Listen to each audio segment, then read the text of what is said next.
What's up, y'all? It's your girl, Sakina, and I'm back with another review. This is my review for the Real Housewives of Potomac. This is season 9, episode... Is this like 14? Well, I'm going to say... No, this is 12. Be sure to check us out tonight on the Whether You Like It or Not panel hosted by Giving You the Real Tea. Check your community tab. It will be starting at 8:30 Eastern Standard Time. So let's just go ahead and get into this episode because it just started off on some BS. So it picked up where it left off last week in Jaqueline. You are like a glutton for punishment. You maybe have a kink for embarrassment. Like, I don't really know what's going on in that head of yours, but baby, I have somebody in my background, y'all. So my nephew is here. Oh, child, we've been traveling and just all this other stuff. So yes. Where you going?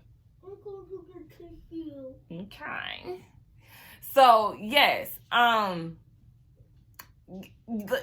fact that Jaqueline showed up to Karen's house after she told her not to was crazy. So she comes in and she has these balloons with her. She's saying that Karen and her were on a good note and she knows that Karen has a lot going on, so she wanted to provide love and light. She has these 8 balloons here. And when she said she had 8 balloons, I said, oh, you came in on BS. Because I already knew what those 8 balloons represented. And sure enough, she said, these 8 balloons are a symbolism of your 8 citations. And basically, they was going to release them. She was going to release the balloons. And as she's saying this, she's handing the ladies balloons. Mind you, everybody is like, oh, nah, They not in agreement. But also taking them. Stacey talking about, oh no, but taking them. Whitney talking about, Next thing you know, she got one. Out of all people, I felt like Kiana wasn't going to take the balloon. But then they showed her and she got one too. Oh my God. Ashley got one, but Ashley was eating it up. She said that in her confessional, and then you can see it in her face because the moment she seen Jaqueline hit that corner, she was standing up, and you can see she was all giddy and excited for the mess. Girl, please. Jaqueline looks stupid. And so Karen is like, girl, no, I told you do not come on my property. And here you go. Security, a.k.a. Ray, get this off my fucking property. It was just too much. She passing out these balloons. Karen trying to get her out. Ray trying to avoid this random dog from getting in their backyard. It was too much. And so Ray is the one who actually escorted her out. And Karen is like, don't hug her. Don't touch her. But Mia is eating all of this up too. Mia is the one who is actually, walking her to her car. And she is the one who is behind all of this, as we already know. Like, it doesn't take much to realize that. So when they get down to the street, Jaqueline's like, well, we're on the street now, so she can't kick me out. Oh my gosh, girl, just leave. You look crazy. And then Mia is throwing shade, talking about, well, she renting this house anyway. This ain't even her spot. So she can't charge you for trespassing. And speaking of charges, let's get into this real quick. Karen, you are completely out of order. The way you sat here on this show and tried to act like you were innocent and everything else, we know that she was found guilty. We don't know what her sentence is going to be. She's facing up to 2 years, but she might get probation or something like that. She might not even have any jail time, but you never know because this is her second go round and she sat here and wasted everybody's time because you clearly just got money to waste. You spent money on lawyer fees, wasted the people, the citizens of Potomac's time. Okay, where she live, Montgomery County. The tax-paying dollars you wasting to take this to trial when you know God well that you was, what the people say, drunker than a Cooter Brown. Girl, I seen that body cam footage and I'm like, you are out of your motherfucking mind. Like, you should have just took the charges, pled guilty, and just called it a day. But to take this thing to trial is ridiculous. It's knowing that this footage is out here, knowing that you were that drunk. This lady talking about she was Thomas Jefferson's concubine, talking about her relationship with Ray, asking the police, do he know who she is? Girl, no, he don't watch Housewives of Potomac, girl. No, he don't know who you are. I'm the grand dame, and he don't give a goddamn. Like, I'm sorry. When she got out that police car and said, I'm lit. Girl, yes, we know.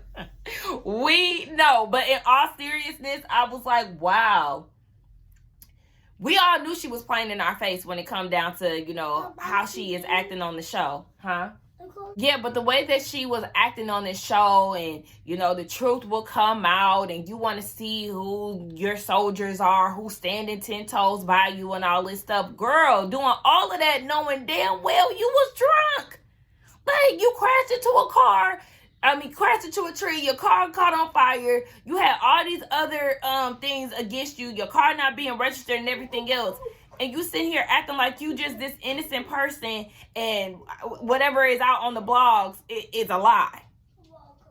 Girl, you got some motherfucking nerves, Karen Huger.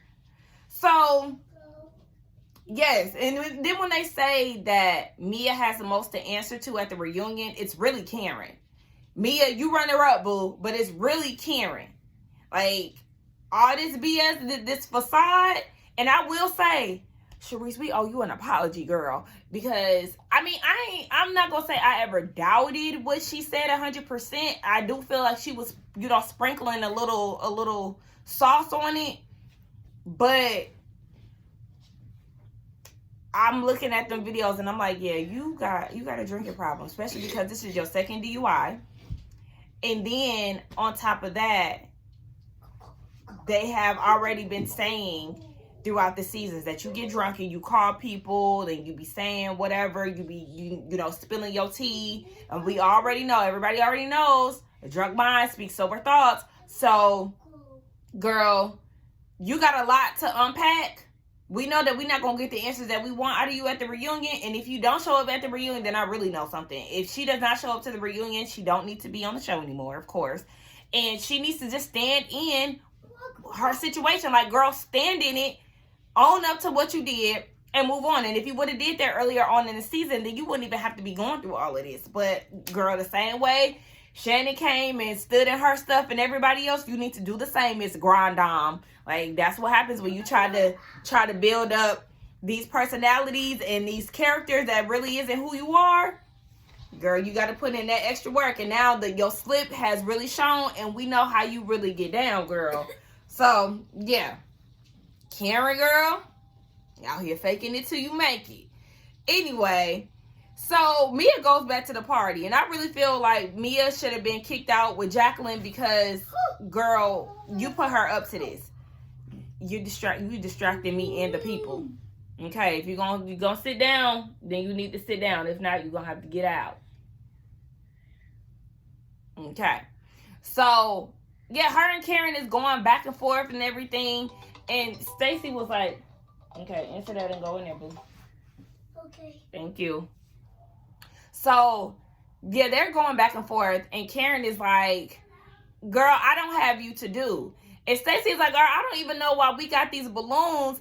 And Jaqueline not even here. Exactly. Y'all sitting there accepting her foolishness. So Stacey asked Mia, did you put Jaqueline up to this?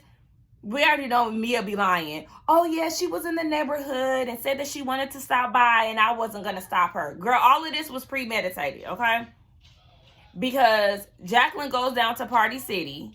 She gets 8 balloons and decides to pull up at Karen's house. This was all planned. This was a plot and a scheme, and y'all thought that Jaqueline was going to be able to stay. No, y'all also thought that y'all was going to get a King of More hair care stunt out of this thing, and know that you are not King of More, Jaqueline. One, a lot of people look at you as a try-hard, and they don't see it for you, and then 2, you done pulled up at somebody's house versus King of pulling up at a venue. Okay, so you pulled up at somebody's house and got quickly escorted off the property because you are not wanted here, and you look stupid. So for that, Mia should have got gone too. But Karen let her stay. And so it was what it was. But I mean, this Love Lagoon, okay, it was cute for what it was. Did y'all see Ray flirting with the Black Mermaid? Talk about, oh, y'all took y'all tails off. I was trying to get in the pool, but it was just too much going on with the intruder. Ray trying to get him a little piece of young meat. She talking about, we'll come back and swim with you. Girl, what? You trying to get a taste of the alleged Black Bill Gates? Chill. Anyway, so this whole party just was a mess. Giselle said that she didn't even hear Jaqueline say the 8 citations. She was happily grabbing the balloon and didn't even know what the hell was going on. Next thing you know, Mia then got into the pool. And Wendy was like, look at Mia. But don't look at Mia, Eddie. But look at her. Hey, girl, Mia is a mess. And girl, how dare you have this lady come to this woman's house and then have the nerve to be dipping and doing it in her pool? Girl, what? Get out. Like, Mia should have got kicked out. So the ladies get down to Panama. Well, before they get down there, they was at the airport. You know, it was a little tension between Karen and Jaqueline. She really wasn't paying her no attention. But Jaqueline made this snide comment. Everybody was waiting on Mia. She was the last one to show up. In that tacky ass outfit, I said, ugh, what is this? Now, I keep peeping that Mia is wearing a lot of Fashion Nova. And I told y'all that I be spotting certain things. I don't want to see my Housewives in Fashion Nova. I don't. And Mia, you are the Fashion Nova queen. Like, you probably got a deal with them. I don't follow her on Instagram, but I don't know. Anyway, Jaqueline makes this comment talking about, they was like, yeah, me and Giselle and Karen were going to the bathroom, and they was like, wait on your best friend. And Jaqueline was like, well, yeah, at least I have a best friend. Mia? You bragging on Mia? The same one who allegedly got you fired from your job? That Mia? The one who brought you on this show and embarrassed you and talked to you like you was a peasant to her? That Mia? Ain't nobody bragging on y'all friendship, and nobody is envious of that, girl. You can have that. You, like I said, you're a glutton for punishment, so this is up your alley. You like to be used and abused, girl. So they get down to Panama City, and I wasn't really feeling anybody's outfits all like that. The only people who looked like they were vacation ready was Wendy and Ashley, but the airport check I was not feeling. I hated Giselle's outfit the most out of everybody's, but whatever. So Wendy is telling the girls what to expect. They have a 2-hour drive from the airport to the resort, which definitely would not want to be in a car that long. But I've done it before when I went to Jamaica, so it is what it is. But they have 3 villas that they're going to split off into. Don't nobody have to share a room. They're going to do a nice dinner, like just giving them a quick rundown. So at least we know we don't have to anticipate the whole room situation. But then again, you could still have a moment like they did on Salt Lake where somebody is pissy because they separate from their bestie. The Love Lagoon gets brought up, and then they start asking about TJ and Stacey. And Ashley feels like her spidey senses is tingling when it comes down to it. It's just something is not right. Now, Stacey is asking Ashley about this. And Ashley is like, yeah, I just don't see the chemistry between the two of y'all. I don't. And Karen co-signed and was like, yeah, it's more so on his end. It's very mixed signals. And that it is. Because even Kiana was like, I mean, I feel like I stepped it up a little bit. You know, he gave you a Christian kiss, and then they showed the kiss, and you can tell that TJ did not want to kiss her. He didn't. So, yes, they're on the right path when it comes down to this man not wanting to be with you. They peeped the scene, and so do we as the viewers. Like, everybody can see that this man is not into you but you, and we don't understand why you don't see it. And so she was like... Stacey feels like the ladies are coming from a place of ridicule, and initially it was coming from a place of concern. Yes, it's coming from a place of concern because you're starting to look like a fool. This thing is looking one-sided, and then Stacey, you go and say that you made it very clear that you don't want to get into anything romantic until your divorce is final. No, you are also giving mixed signals.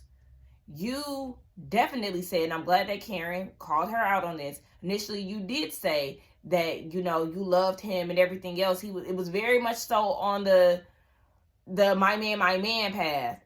And all of a sudden, now that the ladies are starting to see these big ass cracks in y'all's connection, you're now saying, oh, it's because you don't want to be in anything romantic. Well, you just told Karen and Giselle that you want him. You know what you want, and what you want is TJ. And you're also asking him, oh, do you want to sleep with me? Do you da-da-da-da-da? These are the things that you want. Again, you're watering yourself down to appease him. Kind of the same thing that Kiana is doing with Greg. You want a marriage, but you trying to water that want down to appease him. Like, no. Stacey, you doing it all wrong. And you sound real unsure of your damn self. Ashley starts talking about her little boo thing that dropped her off at the airport.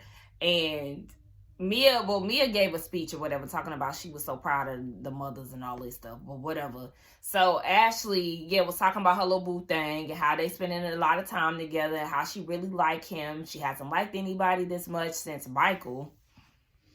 But you was dating Luke from Summer House, and Luke from Summer House is fine as and I liked his personality. I was mad at the way Sierra played him when he was the one who brought her into the house. Like, girl, you ain't even know these people like that, and you just siding with them, and all of a sudden became F Luke. Like, I didn't really understand it, but whatever. She was dating Luke from Summer House, and you like him more than Luke. Luke was fine. I mean, personalities and everything is different. Like, it's different things that can make you more attracted to somebody. But, okay, girl. If somebody said he looked like, which one of them, Beavis and Butthead, he looked like one of them, I said, oh my gosh, he do. The hair. And Wendy said, baby, you could do better than Jack Harlow. He do look like Jack Harlow, though. Like, I do agree. Just in some capacity, because I don't know what he does for a living. And Ashley, you a housewife, girl. You can't be going down, okay? You're leaving a successful man, even though we don't see it for Michael. He got coin, okay? And then you downgrading, girl. You got to keep the momentum going. So I'm on Wendy's side when it come down to it. Wendy is messy. So I get to the resort, and she's passing out the villa room cards or whatever. So she's telling the ladies who's going to be staying where. So with Wendy, it'll be Kiana. I think it's just her and Kiana. No, her, Kiana, and Mia. And then in the other one, speaking of Summer House, it's about to come back on. Where is Summer House, Martha's Vineyard? That's what I want to see. That's what I want to know. Y'all better be putting them somewhere else and making another spinoff of that. Back on track. So the next villa is Ashley, Karen, and Jaqueline. And I said, oh, bitch. And in her confessional, Wendy said, I chose chaos. I mean, hey, the cash trips is where it really typically goes down, right? So, I mean, I can't be too mad at it. Because you know what? Karen might have tried it with somebody else, too. So, it is what it is. And then the last room goes to Giselle and Stacey. And Giselle is like, girl, why me? Why I got a room with Stacey? Hell, TJ don't even want a room with her. I said, oh, that's me. But I like Stacey. She's nice. And there was another move by Wendy that was purposely done. So everybody is getting acclimated. Did y'all see Giselle? She was like, I'm going to pick out the room. They was both talking about they want to look at the rooms. Giselle said, no. I'm going to look at the rooms first, and then I'll tell you which one I want. Oh, well, child, the one you wanted was the one Stacey wanted, and it looked like she won the battle. Okay, Stacey got the room. So, anyway, Karen is like, look, I want to make the best of this trip, so I'm going to be upstairs, and Jaqueline, you could be down here because, baby, we need some space if this going to work. And I definitely agree. Child, okay, so they all go to dinner. Wendy looked great. Kiana looked great. Karen looked fine as hell. I said, come on back out. Come on, 61. Baby, Karen be looking good as hell. So, yes, those are my top 3 picks. I said, Giselle, what are you wearing? But, anywho, it just wasn't giving beachy. So they dancing, they have like this little cultural performance that they have prepared for the ladies. So they all dancing together, and there was a devil that was there that was dancing with them. So once they got seated, they were asking the host what was that in regards of, and he was like, yeah, it's the devil, and it's just like a symbolism of basically trying to tempt people. And it was gravitating towards Karen the most, and so she was like, yeah, it was gravitating towards me because of the darkness. Like, they sensed that there was darkness upon me, and that darkness is Jaqueline. So they got into the whole Jaqueline crashing the Love Lagoon, and Giselle of all people was like, basically, Jaqueline was out of line and she was messed up for coming to somebody's home uninvited. And I was like, and I'm glad that, what's her name, Ashley, said what she said, because she was like, I think Giselle got a little case of amnesia, girl, because remember, we showed up on Cameron's property when she moved to Great Falls, delivering a pizza in the middle of the night to see if she actually lives there. And you also, came to somebody's event and disrespected them. Karen, you put those, that free raid, tax reform and all of that, you did that at her, little gathering. So you know a thing or two about doing inappropriate stuff at people's events. So I thought it was very funny that she was the spokesperson for all of that. But Jaqueline feels like the ladies didn't listen to her and hear what she had to say, because the 8 hearts was symbolism. And I know y'all went to college and y'all graduated high school. Girl, what does that have to do with anything? Everybody heard what you said. We heard your stupid speech and you sound dumb. You looked a fool. There was no deep meaning. There was no need to dig deeper into what you said. We heard you loud and clear. The ladies heard you loud and clear what your intentions were. Your intentions was to be messy. That's what it was. And you thought that, it was 8 balloons and it lifted the weight off of her shoulders. Jaqueline, save that shit for somebody else. And so Karen was like, yeah, I'm not trying to hear all of that. I'm big on the safety of me and my family. And so I began to press charges. Ooh. Karen, wait. We're just going to have to see how this goes. Karen talking about she filing charges against Jaqueline, 1, and then 2, releasing balloons into the sky is illegal. Kiana and Wendy immediately bust out laughing. Mia said, girl, what are you even talking about? Because you did a balloon release ceremony for your parents back in 2018. They showed the flashback. Girl, Karen, what? And everybody is wondering, girl, what are you talking about? This is what you want to focus on? Yeah, okay. So Jaqueline apologizes. She says she still stands on the message, whether or not Karen receives it. And so I think Ashley was like, so you pressing charges for trespassing? And Karen talking about the charges are pending. And Jaqueline should have hit her with, yeah, and so is yours, okay? Because if you want to go case for case, charge for charge, baby, you the one who actually got charges against you that are actually pending, in which we know present day you're found guilty. So what's next? Your charges are literally pending. We trying to figure out what your consequence gonna be, sis.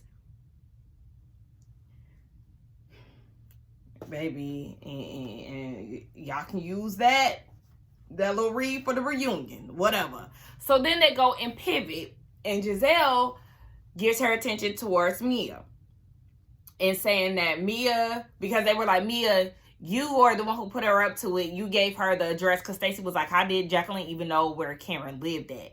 Despite Jaqueline talking about, oh, me and Karen are really close, we have a friendship. Karen was looking like, bitch, where? We close where? But whatever.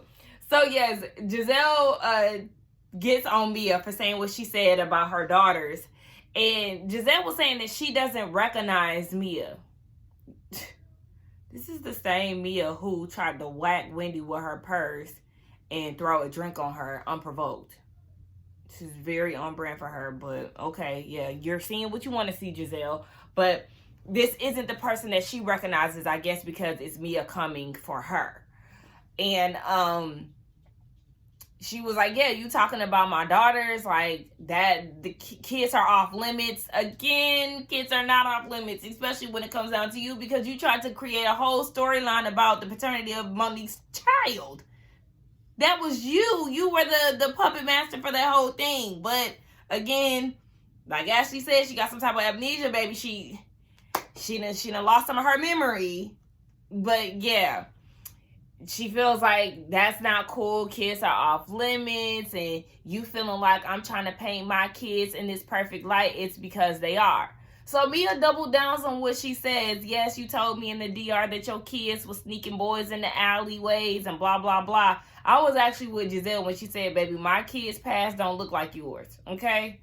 You might have been out here in the streets at a young age chasing after little boys and all of that, but that's not my daughters. My daughters, they're doing typical teenage shit, and I don't have to broadcast that online, and she doesn't have to. And yeah, you definitely should be, okay, yeah, I was out of order, blah, blah, blah. But at the same time, because it's Giselle and her history, she's just giving what she dished out. And I'm glad that Wendy brought it up, like, well, remember last year you thought I was making faces when you was talking about your daughters, and you was real volatile. You gave me instant heat. Now, when it come down to Mia, she's being handled with kid gloves. You're not giving her that same energy that you gave me, and this is the person you need to actually be giving the energy to. So then Giselle said that she doesn't want to compare the two because her and Wendy were not in a good space and they weren't talking at all last season, and she actually considers Mia as a friend. No, you're playing it differently, because yes, this is where colorism comes into play. Sorry to tell y'all, but yeah, you don't consider Mia a friend. You don't. Y'all be kicking it off season. I don't believe that y'all do, and if y'all do, it's probably because it's some Bravo shit. But no, it is a double standard, and Wendy is starting to peep that. Well, you should have been peeped. I don't know why you just now trying to act like you clocked it. You been knew what's up. And this is why you can't give Giselle too much, because at the end of the day, all these seasons, Giselle has been putting y'all to work, putting y'all through it and everything else. So no, you don't let her slide with that shit at all. Mia, if you don't go to hell with that bullshit, they getting on her about protecting her kids. They brought it up again because Karen was like, girl, what if we, was saying all of this about your kids? Mia's talking about, you already did. No. They were talking about you. They were not talking about your kids. They was not insinuating that kids is fast and everything else. They was insinuating that basically you doing a terrible job at bringing them into this whole mess with you, Ink, and Gordon. And so Mia is talking about, she's doing the best she can, because the girls are like, girl, what you're doing is not making sense. Ashley mentioned to her that you at the GNA event said that you was going through all this stuff with Gordon or whatever, and then the next day you talking about some damn Happy Father's Day, Inc. Happy Father's Day, Inc. So that's what she was like, I'm doing the best that I can. And, I have a very unconventional upbringing. I grew up in the foster system. I have multiple mother figures and father figures. So on Mother's Day, I say thank you to all the mother figures and blah, blah, blah. And so I'm going to do the same with the fathers if I feel like you're stepping up and you're playing that role.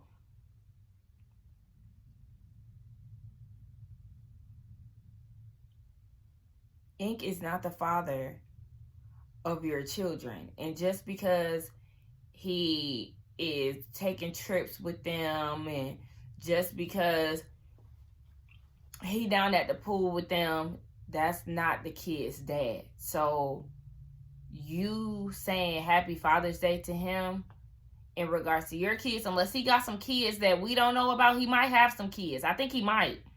I think he does have kids. But the way that Mia is saying it is as if it's in regards to her kids. Happy Father's Day for stepping in with my kids. Because remember, again, she did tell Kiana that he has been stepping up as a father, or whatever the hell he was saying in regards to Jeremiah. That's not the kid's dad. Like, girl, did she talk about I'm doing the best that I can? And basically it's all based around how Gordon feels that day. Keep acting like your life is just so hard because of Gordon. A lot of this stuff is you too. It's not all on Gordon. You really milking this mental state, and it's annoying. Wendy want to be by her side and not kick Mia while she down. I mean, she was actually really crying. So like I said, I don't never try to deny her experience with Gordon, but just the fact that she continuously uses this as a storyline and her reasoning for why she does what she does, it's like, girl, we already know you a liar, so we really can't believe you for real. So it's the next day, and Jaqueline is taking pictures, and she's having one of the staff members take it for her. And Ashley is like, girl, you got us. We can take the picture. Don't try to make this man take your pictures. So Karen was out by the pool, and she was like, I'll take it. Now, look, Karen might be able to photograph well, but I don't trust, no shade, I don't trust nobody in their 60s to take my picture. I don't even trust people in their 50s to take my picture. Because my mama, and she just got into the 50s, okay? She was just 49 last week. I don't trust it because the pictures don't be hitting for real. So I was a little nervous when she offered to take Jaqueline's picture. But Ashley took over. I guess she seen the pictures and was like, let me do it. And so in her confessional, Karen is like, this is, an olive branch for the future. If she don't mess up, then, I'll let her back in. Once she stopped wearing all that Fashion Nova, I'll be there. See, exactly. Because I seen that outfit too, and I was like, Fashion Nova. Y'all don't have Bravo ain't paying y'all enough money to shop down at the boutiques in Georgetown.